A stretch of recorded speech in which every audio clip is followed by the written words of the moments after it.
저는 사람과 오래 만남을 이어오면 그 친구라는 관계에서 다른 관계로 호칭이 바뀌게 되는 것 같아요. 예를 들어서 우리가 남녀 사이에 처음에 누구나 친구로 만나잖아요.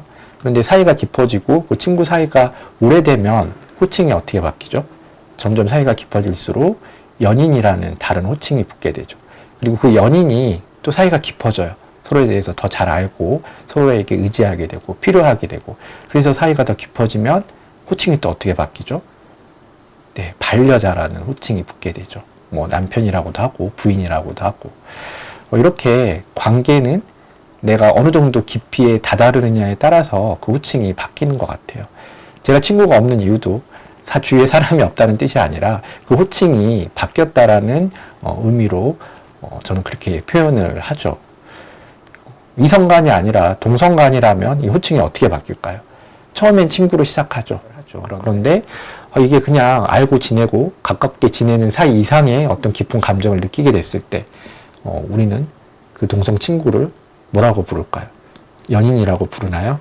예, 맞습니다. 저는 연인이라고 불러요. 그렇다고 해서 뭐 이제 사모하는 그런 감정은 아니고, 여기서 연자는 인연 연자죠. 이 사람과 내가 친구 이상의 좀 더 깊은 인연을 맺게 됐구나라고 생각을 해요. 그런 의미에서 연인이라고 표현을 합니다. 그런데 이렇게 나의 그런 특별한 인연, 연인으로 지내다가 좀 더 특별한 감정을 느꼈을 때, 그래서 좀 더 긴 시간을 함께 할 수 있을 것 같다라는 생각이 들었을 때, 그 친구는 어떤 호칭으로 바뀔까요? 부부인가요? 아닙니다. 반려자가 되는 거죠. 반려자. 이때 반려자를 다른 말로 도반이라고 해요. 똑같은 반자를 써요. 이 도반이란 말은 종교적인 용어지만 요즘에는 같은 길을 가는 사람, 함께 걷는 사람이라는 뜻이 있죠. 예. 그래서 저는 제 주위에 친구로 남는 사람보다 연인이 더 많고 연인보다 도반이 더 많아요. 그래서 저는 제 관계에 대해서 아주 행복한 그런 생각을 가지고 있습니다. 그런데 이렇게 친구에서 점점점 더 깊은 관계인 이 도반의 관계로 가기 위해서는 우리가 이 친구에게 가져야 될 마음가짐이 있어요. 무조건 이게 오래된 친구라고 해서 그렇게 깊은 관계로 가지 않아요. 오히려 그 앞에서 좌절하게 되죠. 다투게 되고 서로 싸우게 되고. 그런데 서로 오랫동안 알아왔잖아요. 그러니까 그 상대방에 대한 약점이나 부족한 점, 내가 어떤 점을 건드리면 이 친구가 되게 무너지고 힘들어한다는 걸 내가 너무 잘 알아요. 그래서 오래된 친구끼리 싸우면 굉장히 큰 내상을 입게 되죠. 서로 간에.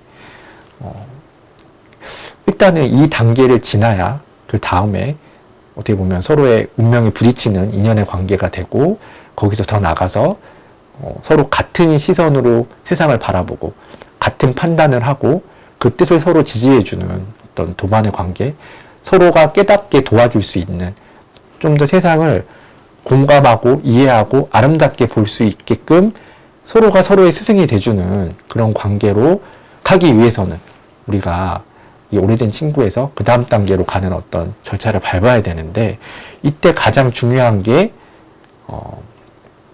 그 친구를 폐기물로 생각해서는 안 된다는 겁니다. 근데 그러기 위해서는 우리가 지켜야 될 마음가짐이 있어요. 그리고 대부분 오래된 친구에서 더 발전하지 못하고 그 오래된 친구마저 유지하지 못한 채 서로 싸우고 다퉈서 헤어지게 되는 이유는, 가장 중요한 이유가 저는 그 편안함에 있다고 생각해요. 친구가 오래될수록 우리는 편안함을 느끼거든요. 근데 이 편안함이 참 무서운 거예요. 내가 상대에게 편안함이 들수록 지켜야 될 그 예의를 지키지 않고 선을 잡고 넘게 되는 거죠. 하지 말아야 될 이야기를 하고 농담처럼 이야기를 하는 거죠. 이 친구가 되게 힘든데도 농담이라고 조롱하고 비하하기도 하고, 또 공감해줘야 될 타이밍에서 나를 먼저 생각하는 거죠. 친구니까 나를 이해해 주겠지. 그리고 무리하게 내 감정을 쏟아붓기도 해요. 마치 그 친구를 내 감정 쓰레기통으로 여기는 거죠.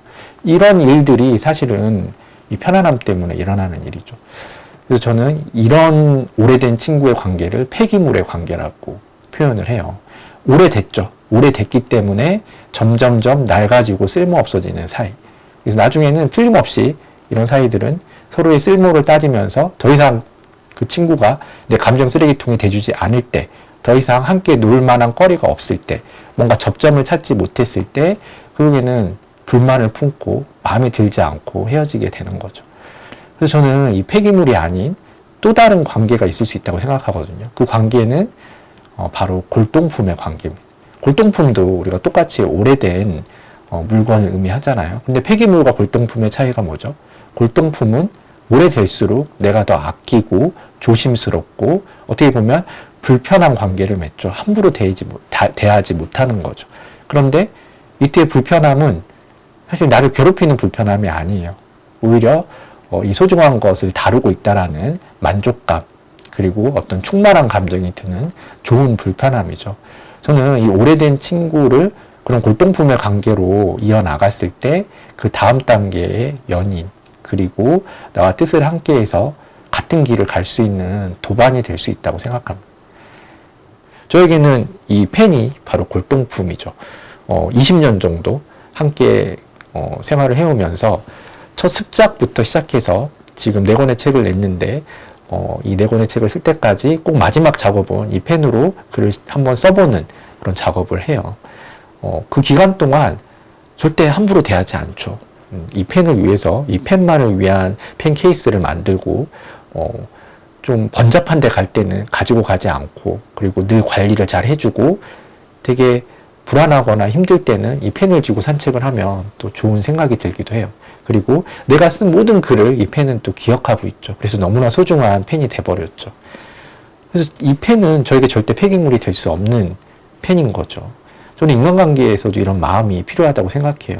이 골동품으로 대하는 건 그렇게 어렵지 않아요. 제가 이 펜을 골동품처럼 다루고 있듯이 여러분들도 여러분 주위에서 함께하고 있는, 그리고 오랫동안 친하게 지내고 있는 누군가가 있다면 그 친구를 소중하게 대하는 마음, 그리고 공감하고 이해하고 용서해주는 마음이 있을 때 그 친구가 나에게 골동품의 가치가 있는 오래된 친구가 되는 거고, 그 오래된 친구가, 그런 식으로 된 오래된 친구는 틀림없이 연인의 관계, 나와 특별한 인연을 맺는 그런 관계로 성장할 수 있는 거죠. 그렇게 됐을 때 우리가 서로에게 깨달음을 줄 수 있는 그런 도반의 관계로 발전할 수 있는 것 같아요. 그렇잖아요. 우리가 알고 있는 성인들, 뭐 예수님이나 부처님이나 뭐 공자나 뭐 이런 사람들이 공통점이 친구가 없다는 거예요. 대신 그분들에게는 어떤 관계가 있죠?